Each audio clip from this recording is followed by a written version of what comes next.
पिंकी चिड़िया ने एक पेड़ पर एक सुंदर सा घोंसला बनाया, क्योंकि वो अब अंडे देने वाली थी। धीरे धीरे अंडे देने का समय करीब आ गया था, इसलिए वह बाहर नहीं जाती थी। मुझे तो अब भूख लगने लगी है। ऐसी अवस्था में मैं कहीं बाहर भी नहीं जा सकती। खाने का इंतजाम कहाँ से करूँ, कुछ भी समझ में नहीं आ रहा है। तभी उस पेड़ के नीचे एक बिल में से सांप निकलता है। वो धीरे धीरे रेंगते हुए पिंकी चिड़िया के पास पहुँचता है। क्या हुआ पिंकी चिड़िया, तुम इतनी परेशान क्यों लग रही हो? क्या मैं तुम्हारी कोई मदद करूं? पिंकी चिड़िया थोड़ा सोच कर बोलती है। तुम भला कैसे मदद कर सकते हो मेरी? तुम तो एक जहरीले प्राणी हो। हाँ, ये सच है कि मैं एक जहरीला जीव हूँ, लेकिन मुझ में भी दया है औरों की खातिर। मैं भी जरूरतमंदों की मदद कर सकता हूँ। एक बार मुझे तुम मौका देकर तो देखो। पिंकी चिड़िया मन ही मन में कहती है, क्या करूँ, इस पे भरोसा करूँ कि नहीं? कर लेती हूँ, सभी सांप एक जैसे थोड़ी होते होंगे। ठीक है, अगर तुम इतना कह रहे हो तो तुम पर भरोसा कर लेती हूँ। तो बताओ, तुम इतनी चिंता में क्यों थी? दरअसल मैं थोड़े ही दिनों में अंडे देने वाली हूँ और इसी डर से मैं बाहर नहीं जा पा रही दाना लेने। मुझे बहुत भूख लगी है। खाने के लिए अब मेरे पास कुछ भी नहीं बचा है। बस इतनी सी बात है? तुम अपना ख्याल रखो, यहाँ मैं अभी तुम्हारे लिए कुछ खाने को लाता हूँ। थोड़ी ही देर बाद सांप कुछ दाने लेकर वापस आता है। ये लो चिड़िया बहन, मैं तुम्हारे लिए दाने लाया हूँ। तुम्हारा बहुत बहुत धन्यवाद भाई। आज तुम ना होते तो मैं शायद भूख के मारे मर ही जाती। आखिर मैं कितने दिनों तक बर्दाश्त करती भूख को। मैं इसी पेड़ के नीचे रहता हूँ। तुम्हें जब भी मेरी जरूरत हो मुझे पुकारना, मैं तुरंत आ जाया करूँगा, ठीक है? ठीक है सांप भाई, मेरे लिए इतना सब करने के लिए तुम्हारा फिर से धन्यवाद। अरे इसमें धन्यवाद की क्या बात है? तुमने मुझे भाई कहा है, इसलिए अब से हमारे तुम्हारे बीच ना ही कोई धन्यवाद और ना ही कोई माफी की जगह होगी। ऐसा कहकर वो सांप वापस बिल में चला जाता है। अगली सुबह पिंकी चिड़िया ने 2 अंडे दिए। वो उन अंडों को ममता भरी निगाहों से देखती है और कहती है, इन अंडों को देखकर जब मेरे दिल में इतनी ममता उमड़ रही है तो ऐसा लगता है जिस दिन मेरे बच्चे अंडों में से बाहर आएंगे उन्हें एक पल भी देखे बिना मैं जिंदा ही नहीं रहूंगी। जीवन में मुझे इतनी खुशी कभी किसी चीज से नहीं मिली जितना कि आज इन अंडों को देखकर मिल रही है। मेरा मन कर रहा है मैं अपनी इस खुशी को सब में बांटूं। तभी वहाँ से पारो चिड़िया गुजर रही थी। वो पिंकी चिड़िया के घोंसले में अंडे देखकर उसके पास रुक जाती है। अरे पिंकी बहन, ये अंडे किसके हैं?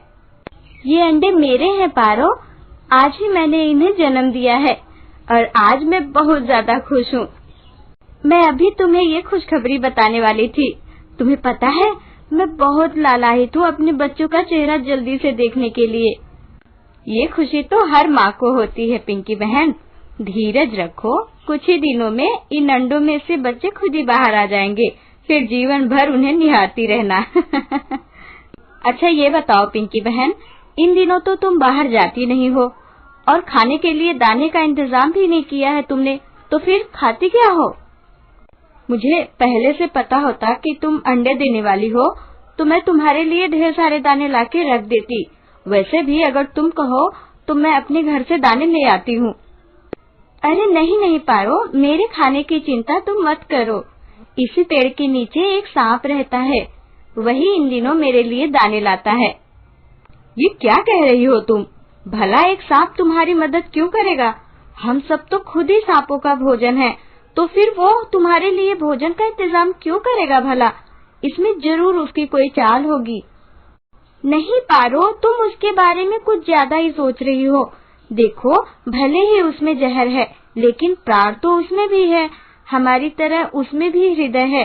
सभी सर्प एक जैसे थोड़ी होते हैं। वो सच में बड़ा दयालु है, मुझे बहन मानता है।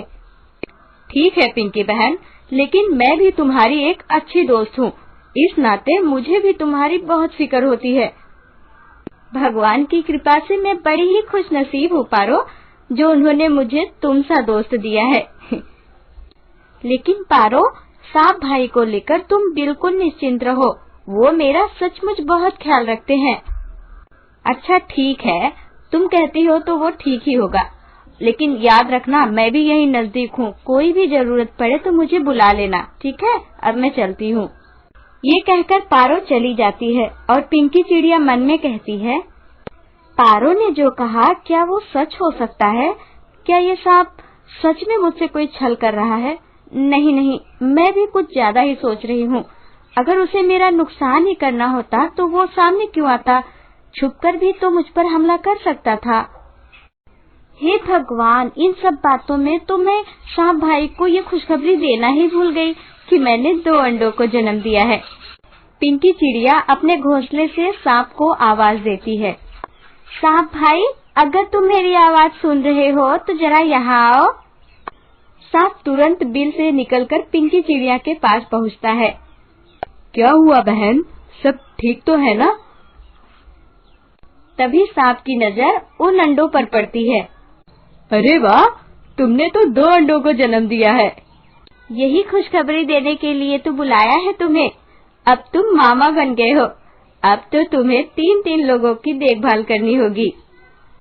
तो क्या हुआ, मैं कहाँ पीछे हट रहा हूँ, इन्हें बस बाहर तो आने दो, फिर देखना मैं इनका कितना ख्याल रखता हूँ। कुछ दिन के बाद चिड़िया के पास से दाने खत्म हो जाते हैं। वो उस सांप को बुलाकर कहती है, सांप भाई, तुम इन अंडों की देखभाल करो, तब तक मैं दाना लेकर आती हूँ। अरे तुम क्यों जाओगी, मैं हूँ ना, मैं चला जाता हूँ, तुम यही अंडों की देखभाल करो। नहीं भाई, अब तो मैं जा सकती हूँ बाहर, और आखिर कब तक तुम मेरे लिए दाने लाते रहोगे? ठीक है, जाओ, मैं इन अंडों का ख्याल रखूंगा, और जल्दी से आना। पिंकी चिड़िया जंगल की ओर चली जाती है दाना चुगने। उसी जंगल में पारो चिड़िया भी आई हुई थी। पिंकी चिड़िया को दाना चुगते देख पारो हैरान होकर उससे पूछती है, अरे पिंकी बहन, तुम यहाँ? फिर तुम्हारे अंडों की देखभाल कौन कर रहा है? पारो, मैंने बताया तो था ना तुम्हें, सांप भाई है ना, वही देखभाल कर रहे हैं अंडों की। क्यों तुम खुद के पैर पे कुल्हाड़ी मार रही हो पिंकी बहन? अगर वो सांप अंडों को खा लिया तो क्या करोगी तुम? तुम तो व्यर्थ में चिंता करती हो पारो, ऐसा कुछ नहीं होगा। अगर ऐसा ही करना होता तो सांप भाई अपनी मर्जी से रुकते वहाँ। वो तो मुझे ही रोक रहे थे यहाँ आने से, और मैंने तो जबरन उन्हें वहाँ रोका है। अच्छी बात है, अगर वो सांप तुमसे वफादारी करता है तो भविष्य में मैं भी तब यकीन कर पाऊंगी इन पर। ऐसा कहकर वे दोनों अपने अपने घरों को लौट जाती हैं। अगली सुबह पिंकी चिड़िया सांप को अंडों की रखवाली के लिए बिठाकर पारो के पास जाती है। पारो, क्या आज नहीं चलोगी दाना लेने? नहीं पिंकी बहन, आज मुझे भूख नहीं है। क्यों भूख नहीं है पारो, तुम्हारी तबीयत तो ठीक है ना? ऐसी बात नहीं है, मेरी तबीयत एकदम ठीक है, बस मेरा मन ही नहीं कर रहा है कुछ खाने को। ठीक है, तुम आराम करो, मैं जा रही हूँ। पिंकी चिड़िया जंगल की तरफ जाती है दाना चुगने। इधर पारो चिड़िया अपने आप से कहती है, यहाँ बैठने से अच्छा है क्यों न मैं पिंकी बहन के अंडों के पास ही चलूं। वैसे भी उस सांप पर मुझे रत्ती भर भी विश्वास नहीं है। आज छुपकर मैं ये देखूंगी कि वो किस तरह अंडों की रखवाली करता है। इसी विचार के साथ पारो चिड़िया उस पेड़ के पास पहुँचती है और चुपके से एक घनी डाल की आड़ में छुप जाती है। उसने देखा कि सांप अंडों को कभी जीभ से छूता है तो कभी उसे मुंह में भर लेता है। हे भगवान, मेरा शक तो एकदम सही निकला। ये सांप तो इन अंडों को निगलने की फिराक में है। तभी सांप उन अंडों को जीभ से चाटते हुए कहता है, तुम्हें देखकर तो मेरी भूख बढ़ती ही जा रही है, लेकिन मैं तुम्हें अभी नहीं खाऊंगा। जरा तुम लोग और बड़े हो जाओ, तब खाने से पेट भरेगा मेरा। तुम्हारी माँ ने मुझे यहाँ तुम दोनों के पास बिठाकर तुम्हारी अच्छी दावत दी है मुझे। अब जिस दिन वो अंडे फोड़कर तुम्हें निकालने वाली रहेगी, उसके पहले ही मैं तुम्हें खा जाऊंगा। हे भगवान, इसके इरादे तो इसी की तरह जहरीले दिख रहे हैं। मैं अगर इसकी असलियत पिंकी बहन को बताती हूँ तो वो बिल्कुल भरोसा नहीं करेगी मेरी बातों का। इसलिए मुझे ही कुछ करना होगा जिससे कि इस सांप की असलियत पिंकी बहन खुद देखे अपनी आँखों से। इसी तरह ये दिन बीत जाता है और अगली सुबह पारो चिड़िया पिंकी चिड़िया के पास आकर कहती है, पिंकी बहन, तुम अंडे किस दिन फोड़ोगी? क्या हुआ पारो, कोई बात है क्या? तुम ऐसा क्यों पूछ रही हो? अरे ऐसी वैसी कोई बात नहीं है, मैं भी लालायित हूँ बच्चों को देखने के लिए। अच्छा, मैं कल ही फोड़ने वाली हूँ। मैंने महसूस किया है मेरे बच्चे पूरी तरह से तैयार हो चुके हैं। ये तो बहुत अच्छी बात है। अच्छा ठीक है पिंकी बहन, मैं चलती हूँ। इसके बाद पारो चिड़िया चली जाती है। सांप उन दोनों को बातें करते हुए सुन लेता है और वो मन ही मन बहुत खुश होता है। इसका मतलब मुझे कल बड़ा ही स्वादिष्ट भोजन मिलने वाला है। कल जरूर पिंकी चिड़िया जल्दी ही जाएगी दाना चुगने और वहाँ से आने के बाद ही अंडे फोड़ेगी। उसके पहले ही मैं अपना शिकार करके यहाँ से 9-2-11 हो जाऊंगा। इसी तरह ये दिन भी गुजर जाता है। सुबह होते ही पिंकी चिड़िया सांप को बुलाती है, सांप भाई जरा यहाँ आना तो। ये सुनकर सांप अपने आप से कहता है, अरे वाह, मुझे तो दावत के लिए बुलाया जा रहा है। वो जल्दी से जाता है और कहता है, क्या हुआ चिड़िया बहन, इतनी सुबह सुबह क्यों बुलाया मुझे? वो क्या है ना, आज मुझे इन अंडों को फोड़ना है और इसीलिए मैं इतनी सुबह दाना लेने जा रही हूँ। वहाँ से आने के बाद ही मैं इन अंडों को फोड़ूंगी। ये तो अच्छी बात है। ठीक है, तुम जाओ, मैं इनका ख्याल रखूंगा। पिंकी चिड़िया जंगल की ओर चल देती है। उसे जाता देख पारो चिड़िया रोक कर कहती है, अरे पिंकी बहन, आज इतनी सुबह जंगल की ओर क्यों जा रही हो? पारो, क्या तुम्हें याद नहीं आज मुझे अंडे फोड़ने हैं और बच्चों के बाहर आने के बाद तो मैं उन्हें छोड़कर कहीं नहीं जा पाऊंगी। इसलिए सोचा जल्दी से कुछ दिन तक का दाना इकट्ठा कर लेती हूँ, उसके बाद ही जाने के बाद अंडे फोड़ूंगी। क्यों व्यर्थ में उतनी दूर जाओगी तुम? मैंने तुम्हारे खाने का इंतजाम कर रखा है। ये देखो, मैंने इतने सारे दाने रखे हैं अपने पास। तुमने तो मेरी सारी चिंता ही खत्म कर दी। तुम्हें मेरा कितना ख्याल रहता है पारो। अच्छा बाबा ठीक है, अब तुम चलो और जल्दी से अंडे फोड़ो। मुझे बच्चों को देखने का बहुत मन कर रहा है। इधर सांप मौके का फायदा उठाते हुए कहता है, आज तुम दोनों मेरा भोजन बनोगे। इतने दिनों से तुम्हारी देखभाल इसीलिए तो कर रहा था मैं। अब मुझे मेरी मजदूरी तो चाहिए ही। ये कहते हुए सांप जैसे ही एक अंडे को निगलता है तो उसे आभास होता है कि ये अंडा तो खोखला है। वो अंडे को उगल देता है और तुरंत वो दूसरा अंडा फोड़ता है। वो अंडा भी खाली निकलता है। गुस्से में वो दोनों अंडों को चूर चूर कर देता है। उसे ये सब करते हुए पिंकी चिड़िया और पारो चिड़िया देख लेती हैं। पिंकी चिड़िया घबराई हुई सांप के पास जाकर कहती है, ये क्या किया तुमने? तुमने अंडों को चूर चूर कर दिया। मैंने तुम पर भरोसा करके अंडों की रखवाली करने के लिए यहाँ रखा था और तुम ही इनके भक्षक बन गए। क्यों किया तुमने ऐसा?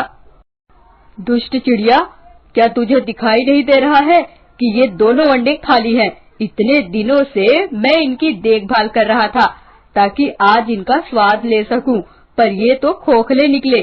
तूने खोखले अंडे को जन्म दिया और मुझे मूर्ख बना रही थी इतने दिनों से।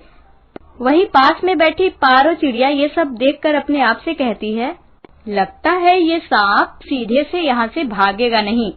मुझे कुछ न कुछ तो करना ही होगा, वरना ये मेरे दोस्त को भी नुकसान पहुँचा सकता है। पारो चिड़िया जल्दी से चील के पास जाती है। उसे सारी कहानी बताकर अपने साथ लेकर आती है। इधर पिंकी चिड़िया गुस्से में सांप को खूब सुनाती है, तू तो यकीन के लायक ही नहीं है। तूने मेरे विश्वास के साथ साथ मेरे बच्चों का भी खून किया है। मेरी दोस्त ने मुझे आगाह किया था, लेकिन मैं ही तुझ पे आंख बंद करके विश्वास करने लगी थी। इसी वक्त तू चला जा यहाँ से, वरना अच्छा नहीं होगा। मैं तुझे जिंदा नहीं छोड़ूंगी, समझा? अच्छा, तू छोटी सी चिड़िया भला मेरा क्या बिगाड़ सकती है? तभी पारो चिड़िया चील के साथ वहाँ पहुँचती है। पारो ने चील से कहा, चील भाई, यही है वो दुष्ट सांप जिसने मेरी दोस्त के दोनों बच्चों को मार डाला। अब ये मेरी दोस्त के ऊपर भी हमला करना चाहता है। खत्म कर दो इसे इसी वक्त। चील सांप को अपने पंजों में जकड़कर इतनी दूर फेंकता है कि उसकी मौत हो जाती है। इसके बाद पारो चिड़िया चील का धन्यवाद करती है और चील वहाँ से वापस लौट जाता है। इधर पिंकी चिड़िया पारो के पास जाकर खूब रोती है। पारो, मैंने अपने बच्चों का मुंह तक नहीं देखा। तुम्हारा मानना ठीक था, सांप को कितना भी दूध पिला दो लेकिन हमेशा वो जहर ही उगलता है। मैंने तुम्हारी बात को माना होता तो आज मेरे दोनों बच्चे जिंदा होते। पिंकी बहन, मेरे होते हुए सांप तो क्या, कोई भी तुम्हारा नुकसान नहीं कर सकता। तुम्हारे दोनों बच्चे सही सलामत है। चलो मेरे साथ। पारो चिड़िया उसे अपने साथ वहाँ ले जाती है जहाँ उसने दोनों बच्चों को छुपा रखा था। बच्चों को देखते ही पिंकी चिड़िया उन्हें सीने से लगा लेती है और रोती हुई पारो से कहती है, पारो, हाँ सच में तुमने मुझ पे बहुत बड़ा एहसान किया है। ये दोनों बच्चे मेरी जान है और इन्हें बचाकर तुमने मेरी जिंदगी की रक्षा की है। लेकिन पारो, तुमने इन बच्चों को कैसे बचाया? ये सब कैसे हुआ? जिस दिन मैं दाना चुगने नहीं गई थी तुम्हारे साथ, तुम्हारे जाने के बाद मैं तुम्हारे घर गई थी ये देखने कि क्या सच में वो सांप अंडों की देखभाल करता है या फिर उसके इरादे कुछ अलग हैं। वहाँ जाकर मुझे पता चला कि जिस दिन तुम अंडे फोड़ने वाली रहोगी उसके पहले ही मौका पाकर वो सांप अंडे खा जाएगा। जब मुझे कल पता चला कि आज तुम अंडे फोड़ने वाली हो तो मैंने कल रात में ही तुम्हारे पास से अंडे उठाकर उन्हें फोड़कर बच्चों को निकाल लिया था और अंडों को अच्छे से जोड़कर वापस से घोंसले में रख दिया था। पारो, तुम सच में मेरी बहुत अच्छी दोस्त हो। तुम्हारा ये एहसान मैं जीवन भर नहीं भूलूंगी। अब बस भी करो ये रोना धोना। बच्चे भी ठीक हैं और तुम भी ठीक हो, इसलिए हमें रोना नहीं है बल्कि खुशियाँ मनानी है। इस प्रकार वे लोग हंसते हुए अपने अपने घर को चले जाते हैं।